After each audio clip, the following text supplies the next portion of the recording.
আর আমার রাসূলের নাম প্রত্যেকটা মুমিনের হৃদয়ের ভিতরে আল্লাহ পাক ঢুকায় দিয়েছেন। শুধু ঢুকান নাই, এই নামের জন্য যদি জীবন দেওয়া লাগে, শাহাদাত বরণ করা লাগবে, প্রত্যেকটা মুমিন করতে রাজি আছে, ঠিক কিনা বল? লড়াইয়ের ওই ময়দানেতে যেতে তোমাকে হবে, প্রয়োজনে সব রক্তটুকু জমিনেই ঢেলে দেবে। লড়াইয়ের ওই ময়দানেতে যেতে তোমাকে হবে, প্রয়োজনে সব রক্তটুকু জমিনেই ঢেলে দেবে। তবুও তোমায় লড়তেই হবে, মানিবে না পরাজয়। তবুও তোমায় লড়তেই হবে, মানিবে না পরাজয়।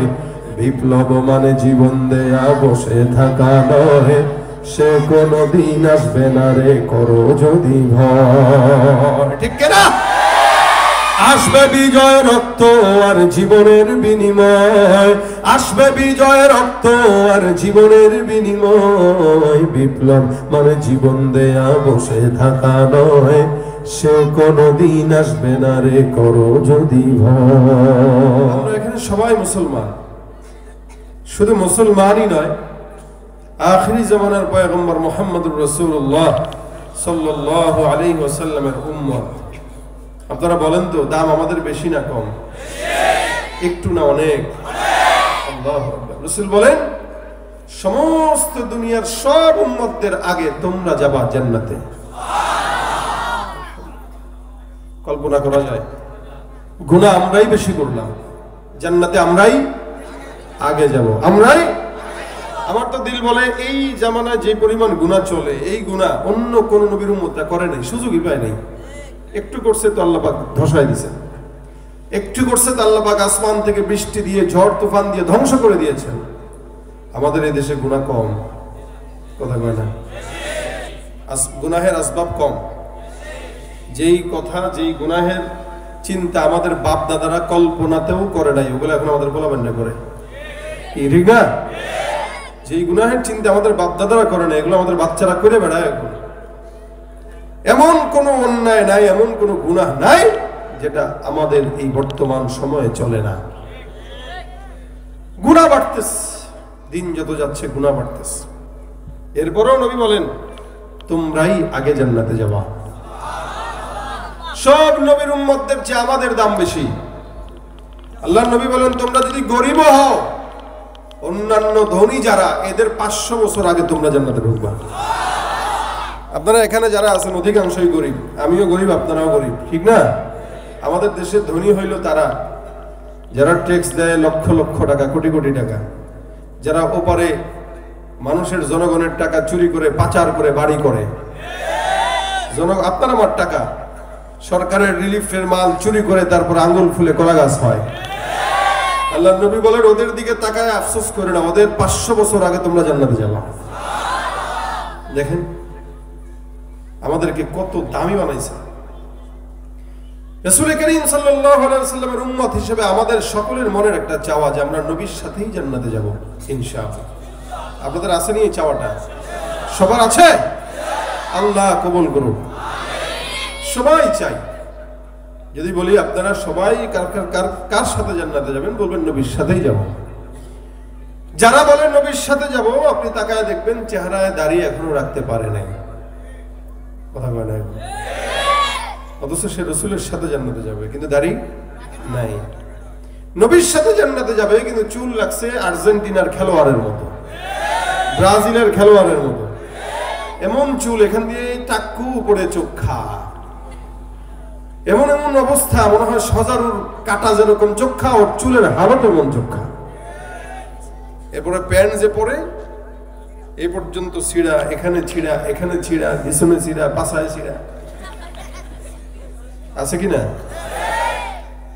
ইহুদি নেসারা ডিজাইন নেয়। নবী বলেন, যার সঙ্গে যার ভাব তার সঙ্গে তার কিয়ামত। তোমার মিল, তোমার পোশাক, তোমার ভাব মোহাব্বত যদি ইহুদি নেসারার সাথে থাকে, 100% ইহুদি নেসারার সঙ্গে জাহান্নামে যাওয়া লাগবে। আর যদি মুহাম্মদুর রাসূলুল্লাহর সাথে থাকে তো টেনে হেসড়ে মুহাম্মদুর রাসূলুল্লাহর সঙ্গে জান্নাত দিয়ে দিবে। এজন্য রাসূলের মোহাব্বত দিলে ঢুকানো। যে রাসূল সাল্লাল্লাহু আলাইহি ওয়াসাল্লামকে আল্লাহ পাক গোটা দুনিয়ার সমস্ত নবীর উম্মতের সমস্ত নবীদের নবীর সর্দার বানিয়েছেন। আসমানের মালিক যদি হয় আল্লাহ, তো আসমানের নবী মুহাম্মদুর রাসূলুল্লাহ। জমিনের মালিকও যদি হয় আল্লাহ, জমিনের নবীও মুহাম্মদুর রাসূলুল্লাহ। অর্থাৎ এই দুনিয়ায় যত জায়গা আছে, সব জায়গা যেখানেই আমার মাওলার রুবুবিয়ত আছে, ওখানেই আমার রাসূলের নবুবিয়ত আছে। সবার নবী। আল্লাহ পাক বলেন এত সম্মান আমি দিলাম, যার কারণে আমি আল্লাহ পাক রব্বুল আলামিন কসম খেয়ে বললাম, ওয়া ইন্না লাকা লাআজরান গায়রা মামনুন। এমন কোন নিয়ামত নেই যেটা আমি আপনাকে দেই নাই, কোন নবীকে এত নিয়ামত দেই নাই যেটা মুহাম্মদ রাসূলুল্লাহ সাল্লাল্লাহু আলাইহি ওয়াসাল্লামকে দিয়েছে। কিয়ামত পর্যন্ত এই নিয়ামত চলতে থাকবে। আপনার আমার উপরে এখনো পর্যন্ত রাসূলের নিয়ামত আছে আল্লাহর তরফ থেকে। কি? নবী করিম সাল্লাল্লাহু আলাইহি ওয়াসাল্লাম আসার আগ পর্যন্ত অন্য যত নবীর উম্মতরা আসছে, একটু গুনাহ করার সাথে সাথে আল্লাহ পাক আযাব দিয়ে ধ্বংস করে দিয়েছেন। কিন্তু আপনার মতো আমার মতো গুনাহগার বান্দাকে আল্লাহ পাক ধ্বংস করে না। কেন জানেন? রাসূল করিম সাল্লাল্লাহু আলাইহি ওয়াসাল্লাম আল্লাহ পাকের কাছে অনুরোধ করেছিলেন, আল্লাহ ইন্তেকালের আগে আমি তো তোমার কাছে যাব, তবে আমার কিছু কথা আছে। বলে কি কথা? আমি চলে যাবার পর আমার উম্মতের কি হবে? আমার উম্মতদের ব্যাপারে কিছু একটা সান্ত্বনামূলক কথা আপনি আমাকে শোনায় দেন। আল্লাহ পাক রব্বুল আলামিন জিবরাইলকে ডাক দিয়ে কয়, জিবরাইল যাও, আমি আমার রাসূলকে বলেছি তাকে জানায় দাও, লা আতরুকু উম্মাতাকা ফারদা। আমার পয়গম্বর যেন টেনশন না করে, উম্মত একা না। নবী আমার কাছে যেভাবে তার উম্মতকে রেখে যাবে, ঠিক সেভাবেই নিরাপত্তার সাথে আমি রাসূলের সঙ্গে জান্নাতে তার উম্মতদেরকে মিলায় দেব। বাবা সন্তানকে কোন বন্ধুর কাছে রেখে বিদেশে গেল 3 দিনের জন্য, বলল তুমি আমার সন্তানটাকে দেখে রেখো। বলেন তো এই সন্তান কি নিরাপদ না? হ্যাঁ, বাবা রেখে রাখার জন্য দায়িত্ব দিছে তার বন্ধুকে। বন্ধু চিন্তা করবে, আরে ছেলেটার বাবা নাই, আদরটা একটু বেশি করি, যত্নটা বেশি করবে, বাবা আসার আগ পর্যন্ত যত্ন সহকারে রাখবে যাতে করে বুঝাই দিতে পারে। নবী করিম সাল্লাল্লাহু আলাইহি ওয়াসাল্লাম চলে গেছেন আসল জায়গায়, এখন আমাদেরও যাওয়া লাগবে। তা আমাদেরকে সেফটি ভাবে নিবেন কে? সেফ দিয়ে নিবেন আল্লাহ পাক বলেন, আমি সব উম্মতদেরকে সেফলি একদম আপনা পর্যন্ত জান্নাতে ঢুকায় দিয়া তারপরে খেলতে হবে। সুবহানাল্লাহ। তার টেনশন আছে আর কথা কয় না। আমাদের দায়িত্ব আল্লাহ পাক দিয়ে দিয়েছে, এটা রাসূলের উপর নিয়ামত। এই কারণে আল্লাহ পাক রব্বুল আলামিন বলেন, ওয়াল কলামি ওয়া মা ইয়াসতুরুন মা আনতা বিনি'মাতি রাব্বিকা বিমাজনুন। সারা জমিনের মধ্যে আল্লাহ পাক রব্বুল আলামিন এত এত নিয়ামত দান করলেন, অথচ বেঈমানরা, কাফেররা, ইহুদিরা, নাসারারা আমার পয়গম্বর মুহাম্মদুর রাসূলুল্লাহ সাল্লাল্লাহু আলাইহি ওয়াসাল্লামকে পাগল বলেন। নাউযুবিল্লাহ। রাসূল দেয় দ্বীনের দাওয়াত, ইহুদিরা নাসারারা কয় রাসূলকে পাগল। আমার আল্লাহ পাক রব্বুল আলামিন গোটা আসমান জমিনের কসম খেয়ে বললেন, ওয়াল কলামি ওয়া মা ইয়াসতুরুন, কলমের কসম, কলম যা যা লিখলো তার কসম। এই জমিনের মধ্যে আমি আল্লাহ পাক রব্বুল আলামিন আপনাকে নবী বানাইলাম। যারা আপনাকে পাগল বলে, আপনি আপনার রবের দয়ায় পাগল না। যারা পাগল বলে তারা পাগল, তাদের বাপ দাদা 14 গোষ্ঠী পাগল। নবীকে যারা পাগল বলে তারা কি? তারা কি? যারা বলেন তারা কি? আবু জাহেল রাসূলের নাম নিশানা মিটায় দেওয়ার চক্রান্ত করছে, পারছে? আবু জাহেলের চেলারা পারবে? না, আবু জাহেল 1 নম্বর শয়তান হয়ে পারে নাই, তার 2 নম্বর শয়তানগুলো কেমনে পারবে? কোশ্চেন কারো সম্ভব না। নবীর নাম মিটায় দিতে চাইছে আল্লাহ কয়েন, প্রত্যেকটা ঘরে ঘরে সারা দুনিয়াতে আমি মুহাম্মদের নাম ছড়ায় দেব। এখানে বলেন তো এমন একজন দাঁড়ান যার বাবার নাম আবু জাহেল আসেনি, দাদার নাম ছিল? এরকম আছে না যে আমার শ্বশুর আব্বার তার দাদার নাম ছিল আবু জাহেল? আসেনি কেউ? সারা বিশ্বের বুকে একজনও পাবেন না যেই বান্দাটার নাম আবু জাহেল থাকবে। গোটা দুনিয়ার মধ্যে একজন আবু জাহেল নামেও নাই। আল্লাহ পাক রব্বুল আলামিনের পয়গম্বরের বিরোধিতা করার কারণে গোটা দুনিয়ার মানুষের মনের মধ্যে নফরত পয়দা করে দিয়েছেন আমার আল্লাহ। গোটা দুনিয়ার মানুষ তাকে দেখবে, তার নাম শুনবে আর ধিক্কার জানাবে। আর প্রত্যেকটা ঘরে ঘরে মুসলমান যেখানে আছে, আমার আল্লাহ পাক রব্বুল আলামিন মুসলমানের ঘরে প্রত্যেকটা সন্তানের নামের শুরুতে মুহাম্মদ লাগানোর বন্দোবস্ত করে দিয়েছে। নামের শুরুতে মানুষের মোহাম্মদ থাকে কি থাকে না? আল্লাহর নবী বলেন, তোমাদের কারো ঘরে যদি একজন, দুইজন, তিনজন মোহাম্মদ থাকে, আমি আল্লাহর নবী বললাম ওই ঘরের মধ্যে আল্লাহ পাক রব্বুল আলামিন ভরপুর বরকত দান করে দিবেন। গোটা দুনিয়ায় একটা জায়গায় আবু জাহেল নামের কেউ নাই, কিন্তু মুহাম্মদ নামের লোকের অভাব নাই। আর আবু জাহেলের বাসা যেটা ছিল, আল্লাহ কয়, তুই আমার পয়গম্বরের বিরোধিতা করলি, আমি আল্লাহ বিরোধিতা করার কারণে গোটা মুসলমানের জন্য তোর বাসাটাকে আমি বাথরুমে রূপান্তরিত করে দিব। সুবহানাল্লাহ। এখন মক্কা আবু জাহেলের বাসা যেখানে ছিল, ওই জায়গাকে আল্লাহ পাক রব্বুল আলামিন বাথরুম বানায় দিয়েছে। হাজী সাহেবরা যায়, আগে তালাশ করে কই তার বাসা, একটু বাথরুম করে লই। আল্লাহ পাক কি না পারেন দেখেন, অথচ তার ওই জায়গায় কত দাপট। আবার আল্লাহ কয়, সারা দুনিয়ার মানুষ তোর এখানে পায়খানা করবে। হাজী সাহেবরা হজে যাওয়ার পর অপেক্ষায় থাকে, কোথায় আবু জাহেলের বাসা, কোথায় আবু জাহেলের বাসা। গত 2-3 বছর আগে একবার মাতাফ থেকে বের হইতেছিলাম, বুড়া মানুষ হারামের দিকে ঢুকতেছে, তরি ঘুরে ঘুরে ঢুকতেছে। আমার দেখা কয়, হুজুর আবু জাহেলের বাসা কোনটা? আমি জিজ্ঞাসা করলাম, কাকা আপনার কি লাগছেই নি, চাপ দিছিনি? হাসি দিয়া কয়, অনেকক্ষণ ধরে অপেক্ষা করতেছি, ওর বাসায় আসলে আগে ছাড়বো, এছাড়া অন্য কোনো জায়গায় ছাড়বো। তার মানে আল্লাহ পাক তাকে মানুষের পায়খানার জন্যই নির্দিষ্ট করে রাখছেন। তুই আমার নবীর সঙ্গে বেয়াদবি করলি, গোটা দুনিয়ার মানুষ তোর এখানে এসে পায়খানা করবে। আপনাদেরকেও করার তৌফিক দিক। একদম কাবা ঘরের থেকে বেরোইলেই যেখানে তার বাসা ছিল, ওই জায়গায় এখন হাজী সাহেবরা পট্টি করে। আর আমার রাসূলের নাম প্রত্যেকটা মুমিনের হৃদয়ের ভিতরে আল্লাহ পাক ঢুকায় দিয়েছেন। শুধু ঢুকান না, এই নামের জন্য যদি জীবন দেওয়া লাগে, শাহাদাত বরণ করা লাগবে, প্রত্যেকটা মুমিন করতে রাজি আছে, ঠিক কিনা বল? লড়াইয়ের ওই ময়দানেতে যেতে তোমাকে হবে, প্রয়োজনে সব রক্তটুকু জমিনেই ঢেলে দেবে। লড়াইয়ের ওই ময়দানেতে যেতে তোমাকে হবে, প্রয়োজনে সব রক্তটুকু জমিনেই ঢেলে দেবে। তবুও তোমায় লড়তেই হবে, মানিবে না পরাজয়। তবুও তোমায় লড়তেই হবে, মানিবে না পরাজয়। বিপ্লব মানে জীবন দেয়া বসে থাকা নয়, সে কোনদিন আসবে না রে, করো যদি ভয়। ঠিক কিনা? আসবে বিজয় রক্ত আর জীবনের বিনিময়, আসবে বিজয় রক্ত আর জীবনের বিনিময়। বিপ্লব মানে জীবন দেয়া বসে থাকা নয়, সে কোনদিন আসবে না রে, করো যদি ভয়। ভয় করি কাকে? নবীর জন্য জীবন দেওয়া লাগবে, দেব তো ইনশাআল্লাহ। এই মহব্বত আল্লাহ আমাদের দিলে দিয়ে দিয়েছেন। কিন্তু আবু জাহেলকে দেখলে পাড়াইতে মন যাবে, কি বলেন? কথা কয় না এরা। তার প্রতি ঘৃণা আর এর প্রতি মহব্বত।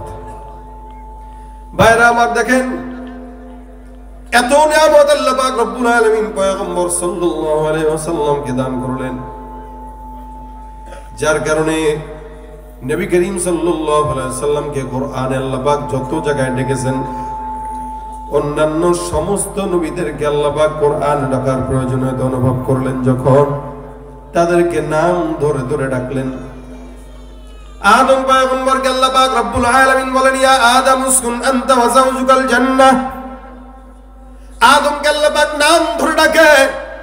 জাকারিয়াকে আল্লাহ পাক বলেন, ইয়া জাকারিয়া ইন্না নুবাশশিরুকা বিগুলাম। জাকারিয়া নবীকেও আল্লাহ পাক রব্বুল আলামিন নাম ধরে ডাকলেন। অন্য আয়াত আল্লাহ পাক রব্বুল আলামিন বলেন, ইয়া ইয়াহইয়া খুযিল কিতাবা বিকুওয়া। এখানে ইয়াহইয়া পয়গম্বরকে আল্লাহ পাক রব্বুল আলামিন নাম ধরে ডাকলেন।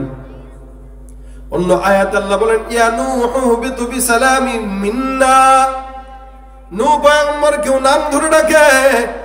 আল্লাহ পাক অন্য আয়াতের ভিতরে বলেন, ইয়া মূসা লা তাখাফ। আরেক জায়গায় ওয়া ইব্রাহিম ওয়া ইসমাঈল ওয়া যাল কিফ। অর্থাৎ যত নবী রাসূল আছেন, প্রত্যেকটা নবী রাসূলকে আল্লাহ পাক নাম ধরে ধরে ডাকলেন। কিন্তু আপনার আমার পয়গম্বর মুহাম্মদুর রাসূলুল্লাহ সাল্লাল্লাহু আলাইহি ওয়াসাল্লামকে কোরআনে একটা জায়গায় নাম ধরে ডাকেন নাই, যত জায়গায় ডাকছেন চমৎকার ভাবে আদবের সঙ্গে ইয়া আইয়ুহান নবী বলে সম্বোধন করেছে। সব নবীদেরকে আল্লাহ পাক নাম ধরে ধরে ডাকলে আমার পয়গম্বরকে আল্লাহ বলেন হে নবী। অন্য আয়াতে বলেন ইয়া আইয়ুহার রাসূল। এক এক জায়গায় নবী, এক এক জায়গায় রাসূল বলে আল্লাহ পাক রব্বুল আলামিন ডাকলেন। কখনো কখনো আল্লাহ পাক বলেন ইয়া আইয়ুহাল মুজাম্মিল, এ চাদরওয়ালা। কখনো বলেন ইয়া আইয়ুহাল মুদ্দাসসির। কখনো বলেন তাহা মা আনজালনা আলাইকাল কুরআনা লিতাশকা। এক এক জায়গায় এক এক আয়াতে আল্লাহ পাক এক এক রকম করে ডাকলেন। কিন্তু আপনার আমার পয়গম্বরকে আল্লাহ পাক যেখানেই ডাকছেন রাসূল বলে ডেকেছেন। যেমন লাকাদ কানা লাকুম ফি রাসূলিল্লাহি উসওয়াতুন হাসানা, তোমাদের জন্য তোমাদের রাসূলের মধ্যে রয়েছে উত্তম আখলাক, উত্তম চরিত্র। আল্লাহ পাক মুহাম্মদ বলেন নাই, রাসূল বলেছেন। আরেক জায়গায় বলেন ওয়া মা মুহাম্মাদুন ইল্লা রাসূল।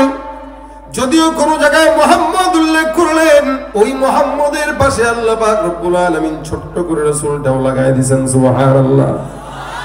শুধু মুহাম্মদ বলেন নাই যেন বেয়াদবি না হয় রাসূলের শানে, এই কারণে নামের সঙ্গে সঙ্গে আল্লাহ পাক লকবটাও লাগায় দিয়েছেন। আরেক জায়গায় বলেন মুহাম্মাদুর রাসূলুল্লাহ ওয়াল্লাযীনা মাআহু আশিদ্দাউ আলাল কুফফার। এখানে আল্লাহ পাক রব্বুল আলামিন মুহাম্মাদের পাশে রাসূলটাও লাগায় দিলেন। আরেক জায়গায় বলেন মা কানা মুহাম্মাদুন আবা আহাদিন মির রিজালিকুম ওয়ালাকিন রাসূলুল্লাহ ওয়ালাকিন রাসূলুল্লাহি ওয়া খাতামান নবিয়্যিন। আল্লাহ পাক বলেন মুহাম্মদ তোমাদের কোন পুরুষের পিতা নয়। মুহাম্মদের এক নম্বর পরিচয় হলো তিনি আল্লাহর রাসূল। দুই নম্বর পরিচয় ইনি হলেন আখিরি নবী। এই নবীর পরে আর জমিনের মধ্যে কোন নবী আসার সম্ভাবনা নাই। কিয়ামত পর্যন্ত আর আসবে? আসবে? কাদিয়ানীরা যারা আমার নবীর খতমে নবুয়ত মানে না, বলেন তো যারা নবীর শেষ নবুয়তি মানে না তারা মুসলমান না কাফের? কাদিয়ানীরা কি? আওয়াজ দিয়া কাদিয়ানীরা কি? স্লোগান হবে কাফের কাফের, কাদিয়ানী কাফের। তারা কি? ইসরায়েলি পণ্য যেভাবে বয়কট করেছেন মুমিন, ঠিক সেভাবেই কাদিয়ানীদের পণ্য বয়কট করা আমাদের ঈমানের দায়িত্ব, ঠিক কিনা? কি হবে শেষ নবীজির উম্মত বলে দাবি করে যদি ওই নবীর চেয়ার কাদিয়ানীরা দখল করে? কি হবে শেষ নবীজির উম্মত বলে দাবি করে যদি ওই নবীর চেয়ার কাদিয়ানীরা দখল করে? নবীজির জন্য যদি রক্তের বহে নদী, নবীজির জন্য যদি রক্তের বহে নদী, তবুও হটবো না এই দাবি থেকে। কি হবে বেঁচে থেকে অযথা বিদ্যা শিখে যদি না গড়তে পারি শোষণবিহীন সমাজটাকে? কি হবে বেঁচে থেকে অযথা বিদ্যা শিখে যদি না গড়তে পারি শোষণবিহীন সমাজটাকে? ঠিক কিনা? নবীর পরে কোন নবী আসবে? সম্ভাবনা আছে। যারা নবীর শেষ নবুয়তি মানে না তারা কি? জোরে জোরে কি কথাটা বলেছেন আমার আল্লাহ। আখিরি জামানার পয়গম্বর হলেন শেষ নবী, খাতামান নবিয়্যিন। আমার নবী বলেন হ্যাঁ, আমার পরে কোন নবী যদি আল্লাহ পাক পাঠাইতো তাহলে লাউ কানা বা'দি নাবিয়্যুন লাকানা ওমর ইবনুল খাত্তাব। আমার পরের নবীটাই হয়তো আমার সাহাবী ওমর। ওমর যেহেতু বিদায় হয়ে গেছেন তার মানে বোঝা গেল আর কোন নবী আসার সম্ভাবনা। ভাইরা আমার, আল্লাহ পাক রব্বুল আলামিন রাসূলকে সম্মান দিতে যায় কত কিছু বর্ণনা করেছে। আমাদেরকে আল্লাহ পাক আদেশ দেয়া বললেন ইয়া আইয়ুহাল্লাযীনা আমানু লা তাজালু দুআর রাসূল বাইনাকুম কাদুআই বাদিকুম বাদা। আমরা যেরকম একজনের ডাকি অমুক ভাই, ও তমুক ভাই, এ ভাই, আল্লাহ পাক ডাক দেয়া কয় না না মুহাম্মদকে এভাবে ডাকবা না। মুহাম্মদুর রাসূলুল্লাহকে একে অপরকে যেমনি তোমরা ডাকো এমনি কোনদিন মুহাম্মদুর রাসূলুল্লাহকে ডাকবা না। আর রাসূলের সামনে যখন বসবা আওয়াজ উঁচু করবা না, লা তারফাউ আসওয়াতাকুম ফাওকা সাওতিন নবী। আমার আল্লাহ পাক ডাক দিয়া কয়, খবরদার আমার নবীর সামনে যখন বসবা, আমার নবীর সামনে বসার পর কথা বলবা আস্তে আস্তে, নবীর উঁচু যেন কথা না হয়। এতটুকু সম্মান, এত সতর্ক আমার আল্লাহ পাক অন্য কোন নবীর বেলায় বলেন নাই। আপনার আমার পয়গম্বর মুহাম্মদুর রাসূলুল্লাহ সাল্লাল্লাহু আলাইহি সাল্লামের বেলায় করেছেন। তার মানে সমস্ত দুনিয়ার সব মানুষের মধ্যে সবচেয়ে শ্রেষ্ঠ মানব মুহাম্মদুর রাসূলুল্লাহ।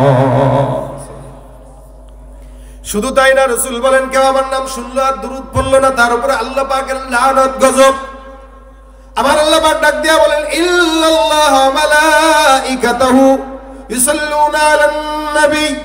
নিশ্চয়ই আল্লাহ, আল্লাহর ফেরেশতা, নিশ্চয়ই আল্লাহ, আল্লাহর সব ফেরেশতারা ওই পয়গম্বরের উপর দুরূদের আমল করে, ওই পয়গম্বরের উপর রহমত বর্ষণ করে। ইন্নাল্লাহা ওয়া মালাইকাতুহু ইউসাল্লুনা আলান নবী। নিশ্চয়ই আল্লাহ, আল্লাহর সব ফেরেশতারা মিলে আমার পয়গম্বর মুহাম্মদের উপরে রহমত ও বরকত বর্ষণ করতে থাকে। সুবহানাল্লাহ। আমার আল্লাহ কয়, আমি যেহেতু করি আমার ফেরেশতারাও যেহেতু করে।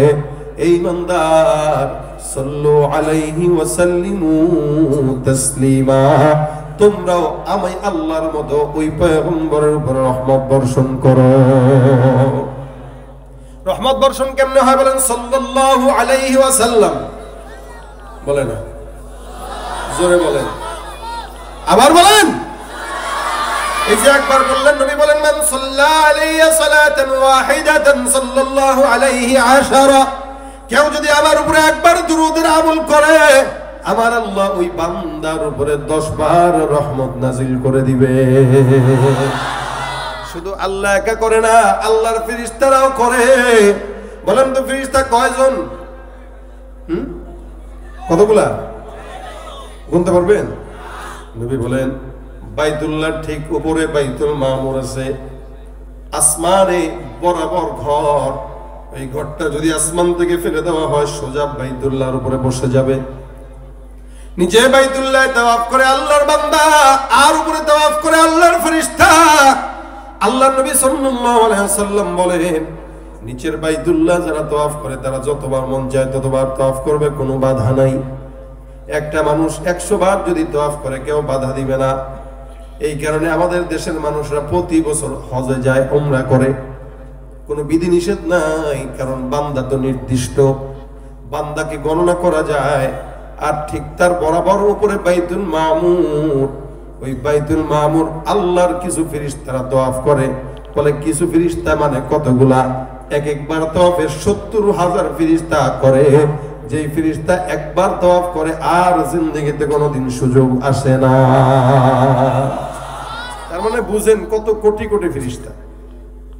আপনি আমি দুনিয়ার জমিনে বসে আমার পয়গম্বরের নামে দুরূদ না পড়লে কি বা হবে?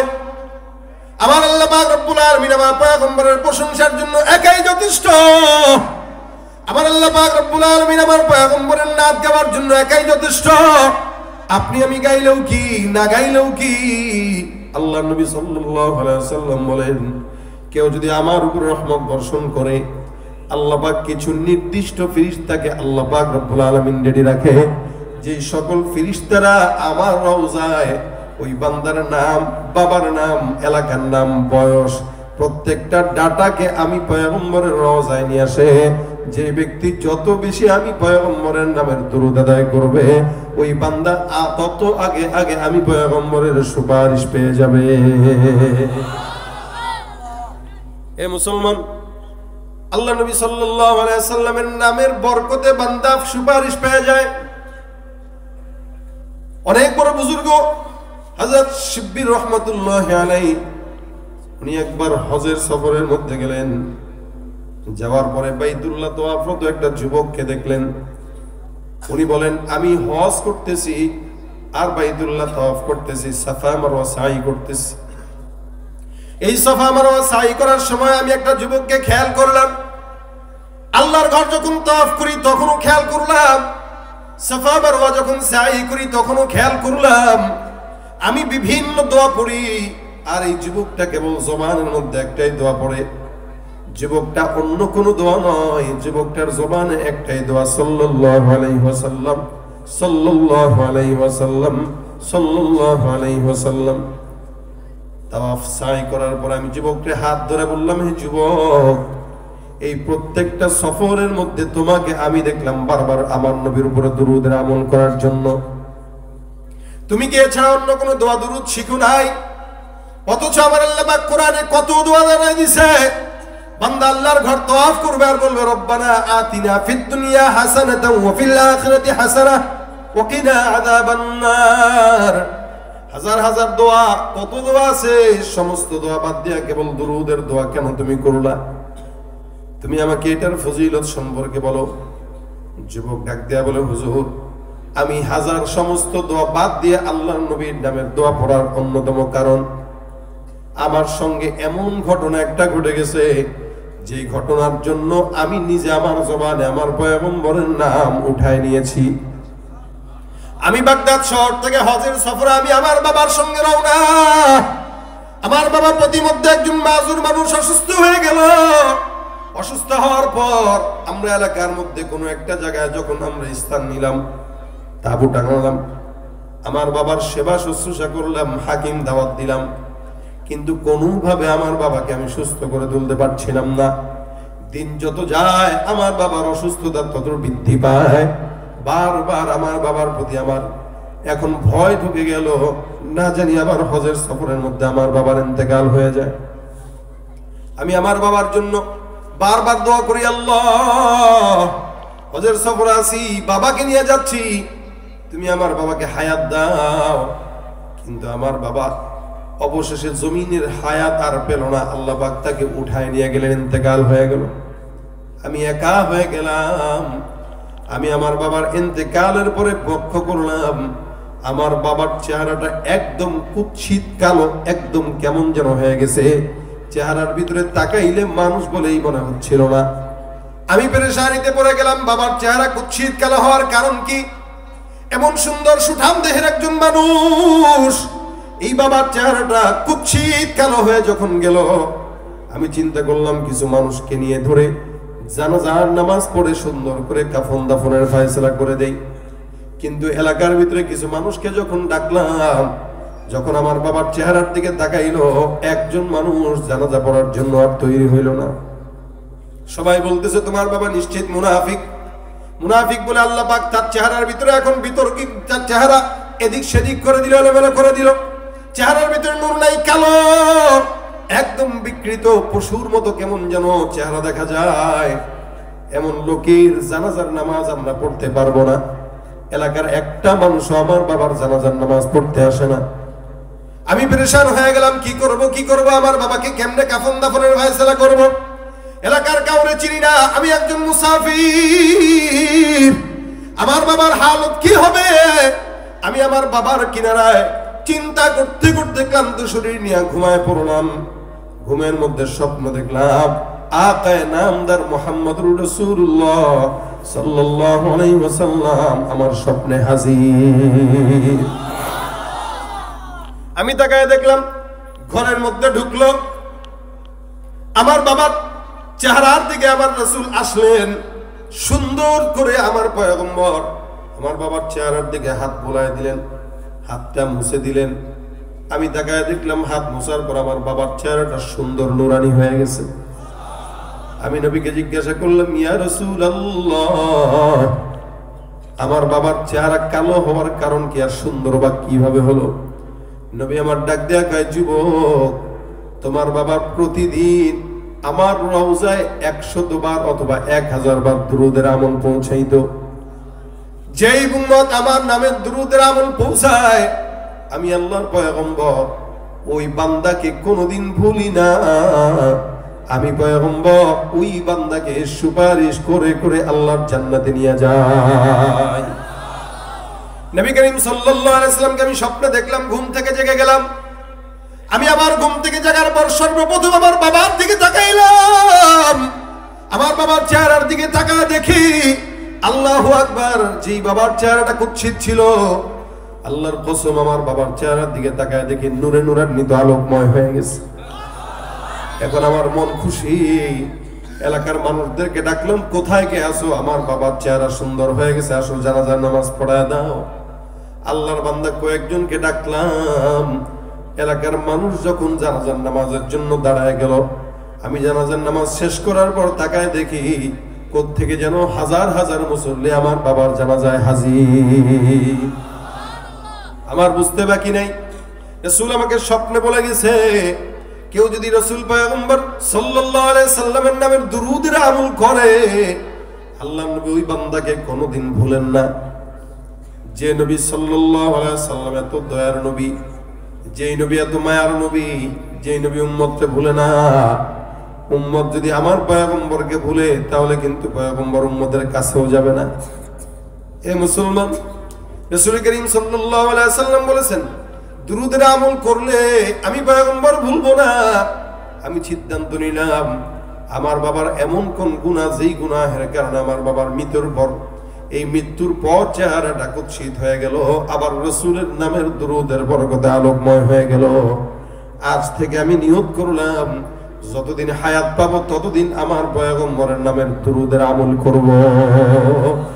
এই কারণেই হজের সফরটায় আমি আমার জবানে অন্য কোনো আমল নয়, দুরূদের আমলের তেলাওয়াত করি। আমার পয়গম্বর বলেন, ইন্না আউলান নাসি বি ইয়াউমিল কিয়ামাতি আকসারুহুম আলাইয়া সালাহ। জমিনের মধ্যে কোনো বান্দা যখন কোনো এলাকায় থাকে, মনে করেন এই এলাকায় এমন একটা আলেম আছে, আপনি কোনো একটা জায়গায় গেলেন, সেখানে জিজ্ঞাসা করলেন, ভাই আপনার বাড়ি কোথায়? সে বলল অমুক হুজুরের এলাকায়। আরেকজন আছে, আপনার বাড়ি কোথায়? ভাই এর বাড়ি তো হুজুরের এলাকায়, আর আমার বাড়ি তো হুজুরের 3-4 বিল্ডিং পরেই। বলেন তো, যে এলাকার কথা বললো আর যে 3-4 বাড়ির কথা বললো, আসলে দামিকে যে 3-4 বাড়ি দূরে সেই দামি এবং সে নিকটে। আরেকজন এসে কয়, ভাই রে, এ তো কইছে 3-4 বাড়ি দূরে, আর আমারটা কি জানেন? আমারটা হুজুরের পাশের বাড়িটা। একবারে বাপরে বাবা, তো আমার চেয়ে বেশি গেছে। আরেকজন এসে বলতেছে, আরে মিয়া, আমি তো হুজুর যে বিল্ডিং এ থাকি ওই বিল্ডিং এ থাকি। সুবহানাল্লাহ, তাহলে আপনি তো হুজুরের একদম নিকটে। আরেকজন এসে কয়, মিয়া আমার খেয়াল করেন নাই, আমি যে হুজুরের পাশের ঘরে থাকি। আচ্ছা বলেন তো, সবগুলার চেয়ে নিকটে কে? পাশের ঘরে। রাসূল বলেন, জান্নাতের মধ্যে এরকম ঘর, সামনে ঘর, পিছনে ঘর। এই জান্নাতে এত বিশাল বড় জান্নাত, জান্নাতুল ফিরদাউস।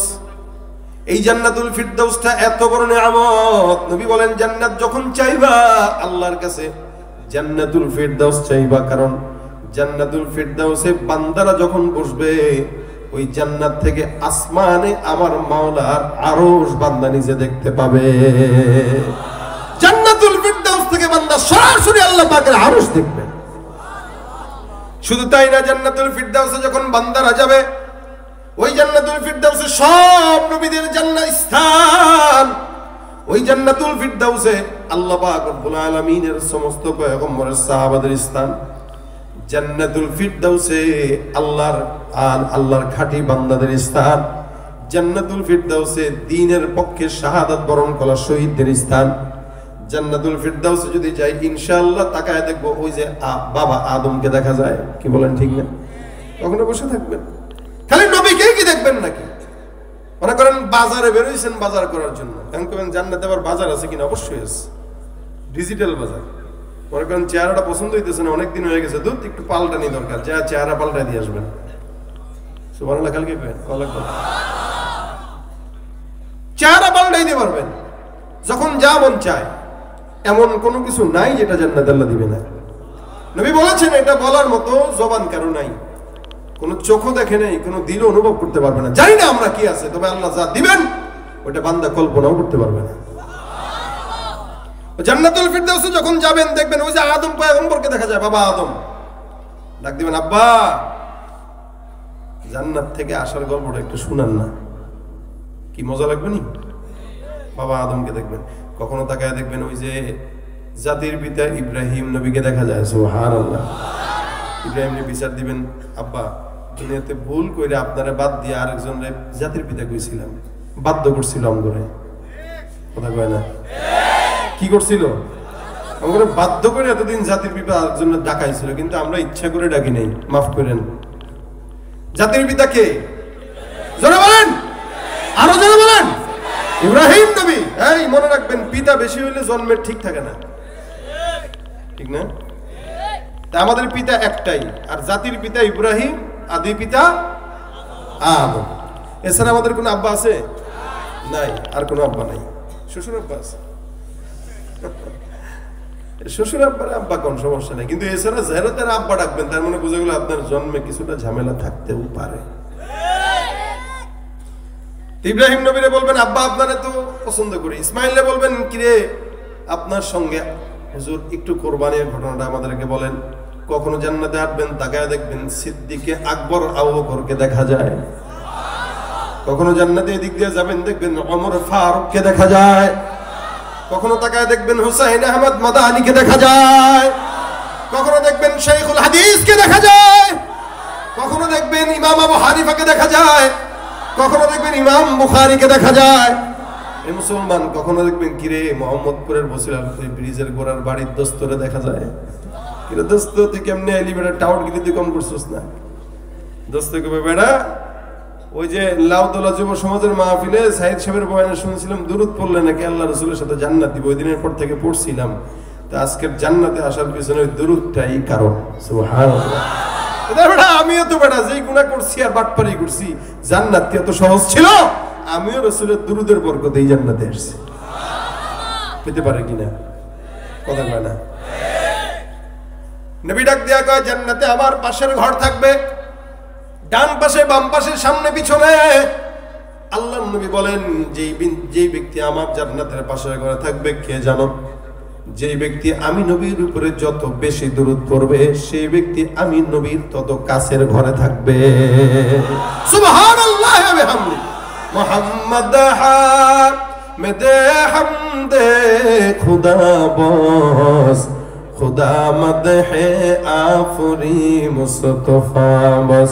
মোহাম্মদ আজ তুমি খাম খুদারা, খুদায়া আজ তু হুব্বে মুস্তফারা, খুদায়া আজ তু হুব্বে মুস্তফারা। আপনি আমি নবীর উম্মত দাবি করি, কিন্তু এখনো দাড়িটাই রাখার সাহসই করতে পারলাম না। আসলে উম্মত নাম না, উম্মত নয়, এটা হলো উম্মত নামের কলঙ্ক ভণ্ড। তুমি নবীর উম্মত দাবি করো, সুন্নাহ মানো না, নবীর অপমানে তোমার হৃদয় কাঁদে না। নবীর উম্মত দাবি করো, সুন্নাহ মানো না, নবীর অপমানে তোমার হৃদয় কাঁদে না। তুমি বিজাতীয় সংস্কৃতিতে সপেছো পরাণ, তুমি বিজাতীয় সংস্কৃতিতে সপেছো পরাণ। তুমি কেমন মুসলমান, কেমন মুসলমান তুমি? নামাজের সাথে নাই পরিচয়, মানো না কোরআন। নামাজের সাথে নাই পরিচয়, মানো না কোরআন। তুমি কেমন মুসলমান, কেমন মুসলমান? ঠিক কিনা? মুসলমান দাবির নাম না মানার নাম? জোরে কন। বাজার থেকে আম কিনবেন, বাজার থেকে কোনো ফল কিনতে যাবেন, কোন জায়গায় দেখেন আগে? কি দেখেন আগে? সুন্দর কালার আছে কিনা, অথবা সুন্দর ঘ্রাণ আছে কিনা। কালার যদি সুন্দর হয়, ঘ্রাণ যদি সুন্দর হয়, মানুষ বুঝে আমটা মজার। এ মুসলমান পাকা আম, ভালো আম, এটা বলে বলে বলা লাগে না এটা আমি ভালো আমার নাও, বরং আম দেখলেই বোঝা যায়। ঠিক তেমনি ভাবে নবীর উম্মতকে এটা স্টেজে উঠা বলা লাগে না। আল্লাহর নবীর উম্মতের চেহারা দেখলেই বোঝা যায়, রাসূলের সুন্নতের ঘ্রাণ আর কালার তার চেহারায় প্রকাশ পায়। আপনি দাড়ি রাখেন না, মুইতা পানি নেয় না, 80 রাকাত তাহাজ্জুদ পড়ি কয়নি? এত বড় ভণ্ড। হজ করে 14 বার 100 বার, লাভ নাই। ওদিকে হজ করবে, ওদিকে ওলামা ইকরামকে ধরে ধরে জেলখানায় পড়বে, এদিকে তাহাজ্জুদ পড়বে, এদিকে ইসলামের কটূক্তি করবে, রাসূলকে গালি দিলে কিচ্ছু বলবে না। মনে রাখবেন এগুলা মুসলমান নয়, এগুলা মুনাফিক বেঈমান। আমরা সবাই রাসূলের উম্মত তো ইনশাআল্লাহ। দাবির নাকি আসলেই? আসলেই তাহলে আজকে থেকে দাড়িটা রেখে দিয়ে, তাহলে বোঝা যাবে। কি বলেন, ঠিক না? আমাদের যুবকদের চুলের চেহারা দেখলে বোঝা যায় না কে রাসূলের উম্মত, কে ইহুদি নাসারার উম্মত। সেলুন গুলাও সব ইহুদি নাসারাদের ছবি টাঙায় রাখে, আর যে এটা এটার মতো দেন না, এই যে পাঙ্কু ভাল লাগতেছে, এখানে নাই, এখানে চোখ খা, আজীব হাল। ও নিজেও জানে না কার মতো রাখতেছে।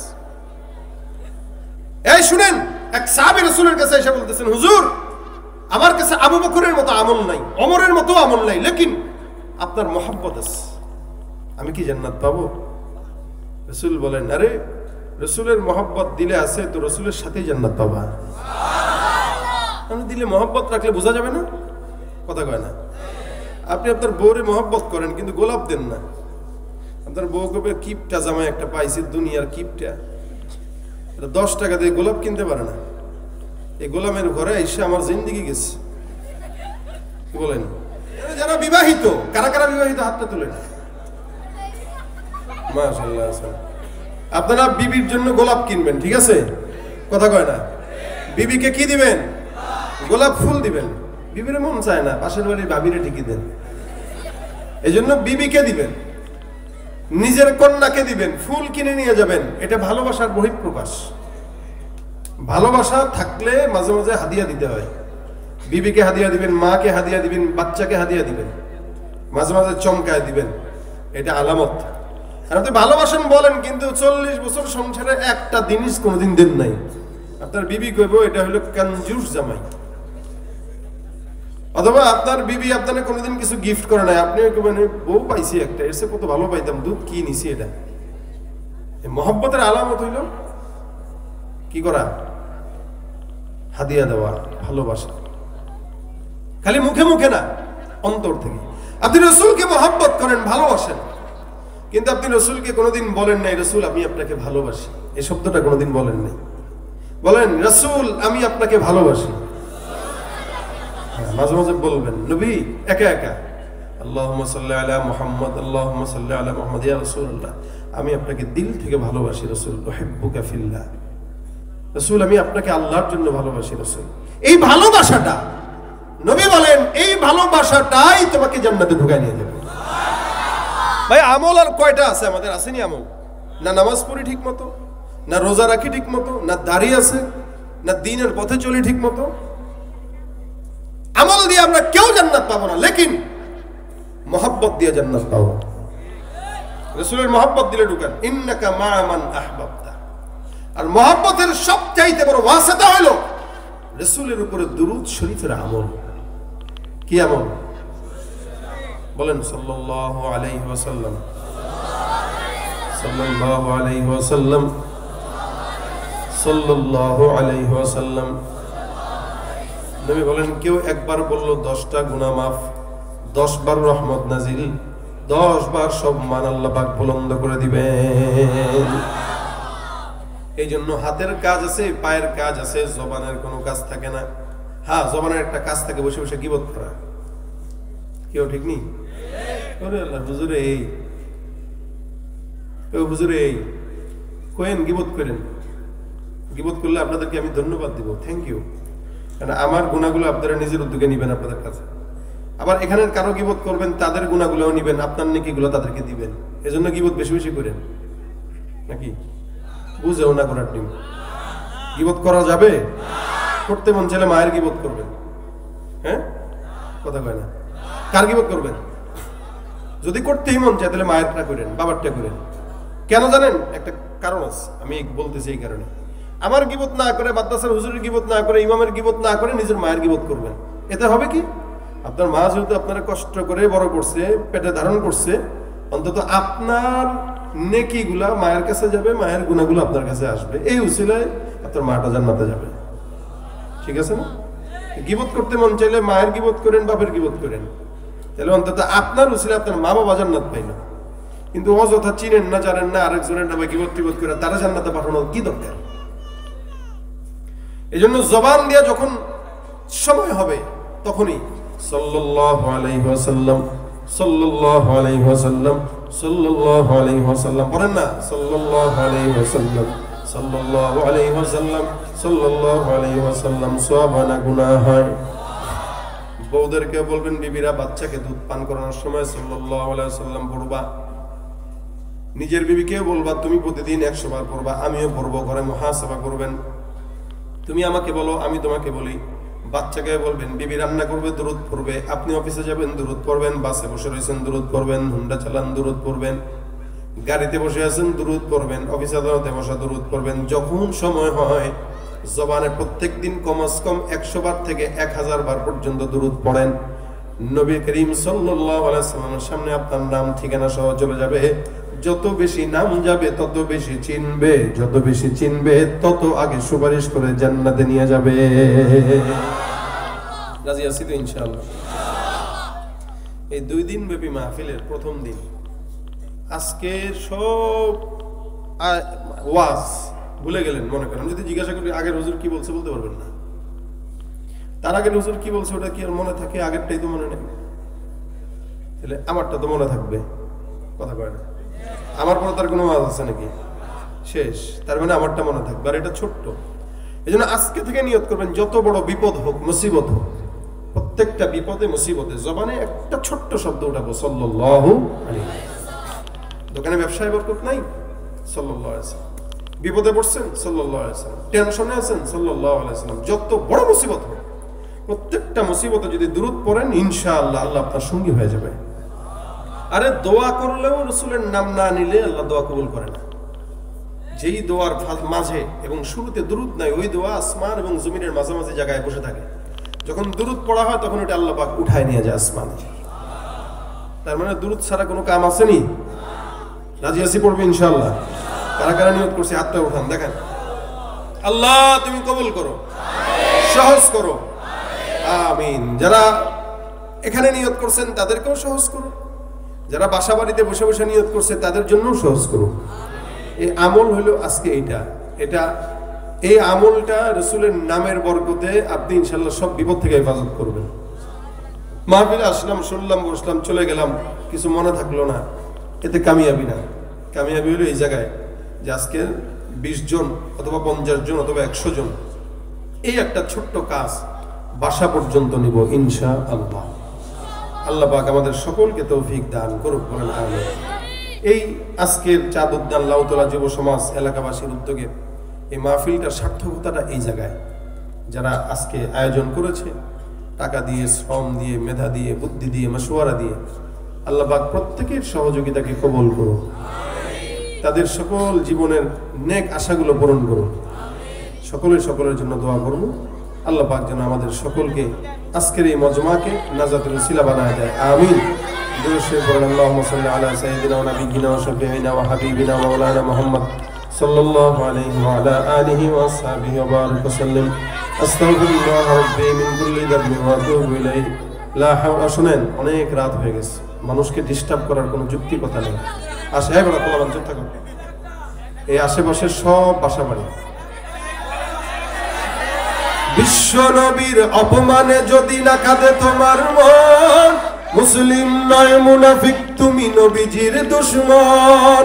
নবীর প্রেমে জীবন দেবে কে আছো নওজোয়ান, তাকবীর তুলে সিংহ শাবক হও তুমি আগুয়ান। তোমার বুকে ঈমানের বল, জবানে আল কোরআন, ভয় কাঁপে কাপুরুষ সব আর নরধম শয়তান। জীবনের চেয়ে বুকে আছে বেশি নবীজির সম্মান, কেমনে তুমি থাকবে বসে হলে তার অপমান। তুমি সাচ্চা মুসলমান, নবীর প্রেমে জাগ্রত তুমি নির্ভীক পালোয়ান। সাচ্চা মুসলমান,